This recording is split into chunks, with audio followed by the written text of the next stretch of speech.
So let me just zoom in a little here. All right, so what's next? All right, so we've got a variety of different things. I collect opal, and here's an opal that I cut myself.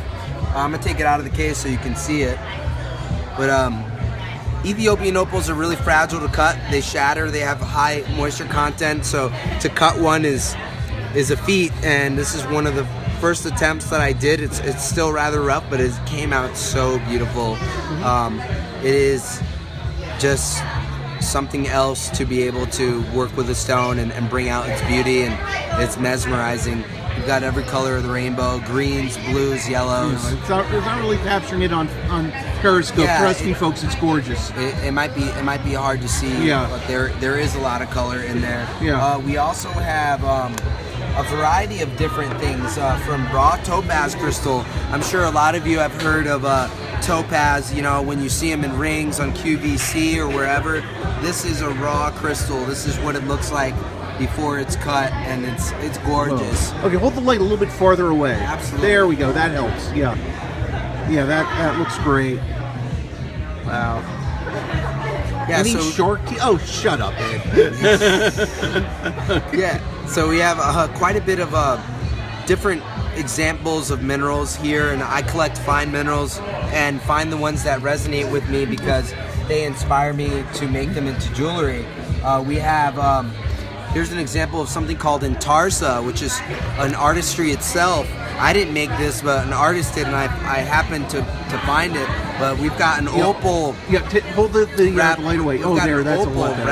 Wrapped with malachite and abalone. So you've got you know, many different minerals there. And I'm gonna put that into a piece of jewelry. It's gonna be something that's elegant and gorgeous, and someone's gonna, you know, have that and wear that around their neck, and I'm gonna be very proud that I am the one to put that around their neck. So okay.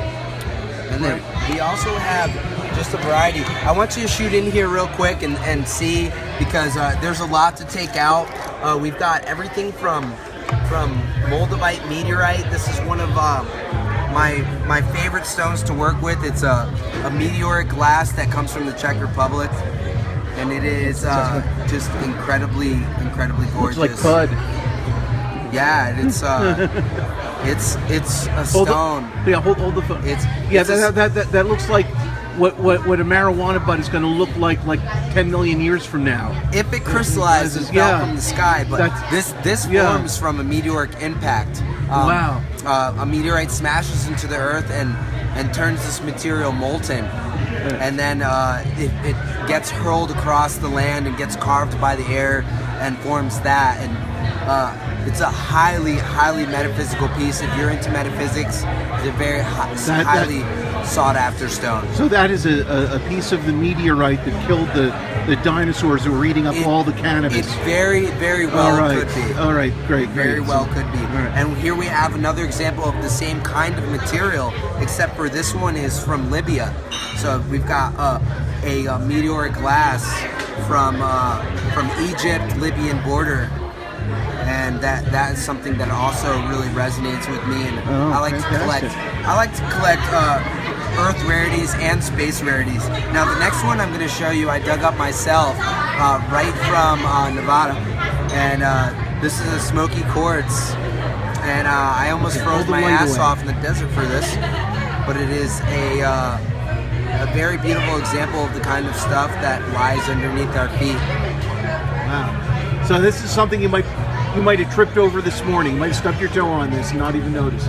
Possibly. Okay, possibly. Great. Yeah. Possibly. And let's just do one more. Okay. Here's one more. I'm going to show you one more really cool thing. This one is a stone that was gifted to me. It is incredibly beautiful. It's worth about $2,000. And it is a tourmaline from Russia, and it's just incredibly beautiful. It's that deep red that speaks to you, and inside the inner core is yellow, and it's one of the things I've been trying to acquire for quite some time, and it's beautiful for me to be able to share it with the world because. Can you set it down so it's against the black there? Yeah. How's that And look? how much do you say that's worth? It's about $2,000 Okay. for that piece. Right. Can you believe what she's wearing over there? Okay. All right. So it's worth about $2,000. Wow. Okay. It's you never know unless you know and you have the knowledge. But lucky for me, I have the knowledge to find these stones and keep them with me and use them on my journey. So even though I may not be the richest person, I'm richer than most people in gemstones, and that's a blessing for me. So. And it's absolutely a great honor and privilege to meet a fellow digital nomad. Absolutely. And okay, again, this is Razio Rodriguez, also known as Zazu in It's the a pleasure trade. to meet all You're of getting you. compliments on the shirt. Oh, thank you very much. All right, so if you haven't seen this all the way through, this and the previous 3, you should really watch the replays as Razio is going through his jewelry and gem collection. He is a great salesman. And just look him up on Facebook, Razio Rodriguez, and I'll post information on the Cross Country Local Facebook page. Cheers, everybody. Cheers. All right. So you don't forget who I am. I'm William Friedman for Cross Country Local. We are nice shooting the other day. Oh, thank you. That was last night. I got to. Those of you who didn't hear or didn't see yesterday's scope, my cousin took me shooting in Las Vegas, and and he shot off. Okay, we are in Reno now, and so last night I shot off a Glock 17, an Uzi, and a Colt Commando, and my cousin Mark shot off a Thompson submachine gun. And we had a great time.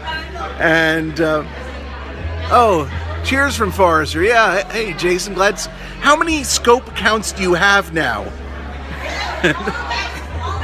Okay, so anyway, William Friedman, Cross Country Local, on an unprecedented expedition to go from the Atlantic to the Pacific using only local and regional transit. I got here sitting next to Razio on. It's just this one. All right.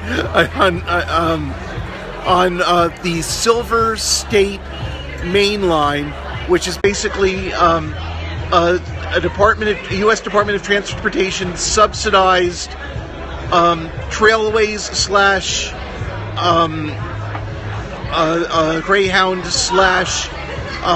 / Nevada Department of Transportation venture that hooks up. Vegas and Reno. That looks up southern and northern Nevada because nothing else does.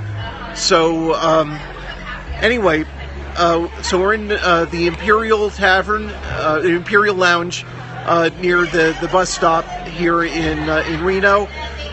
Tomorrow I'm going to try to make it to Truckee, and from there it's literally all downhill to San Francisco. Shots? Well, actually, Razio has been drinking an IPA, and Icky IPA, and I'm having some kind of light porter. I don't know exactly what it is. For everyone who I wanted to have a drink with, Shiner is better. We're all entitled to our opinions. For everyone who I wanted to have a drink with on Periscope, cheers.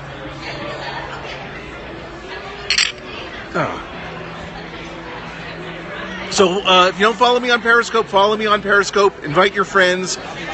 Great. And Razio's going to have a channel soon. Shiner's Texas beer. Yeah. This Nevada beer is pretty good too. And so Cross Country Local Facebook page is also worth following, and I'll provide links to Razio there. And on Instagram and Twitter, hashtag XCLocal, that's X-Ray Charlie Local for Cross Country Local. So I will keep you posted about what happens tomorrow when it happens, and I'll see you along the route.